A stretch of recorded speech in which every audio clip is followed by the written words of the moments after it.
Ano ang narcissism at narcissistic personality disorder? Ang narcissism ay parang second-hand smoke ng mental health. Nakakasama sa mga taong nasa paligid mo kahit hindi ka mismo ang may problema.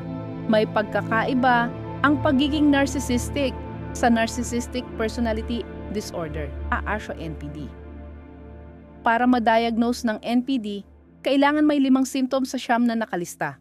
Dapat pervasive ito sa lahat ng relasyon at dapat nagdudulot ng distress sa sarili nila. Ang mga common traits ng narcissism ay walang empathy, grandiose, entitled, superficial, palaging naghahanap ng validation, arrogant, at madaling magalit.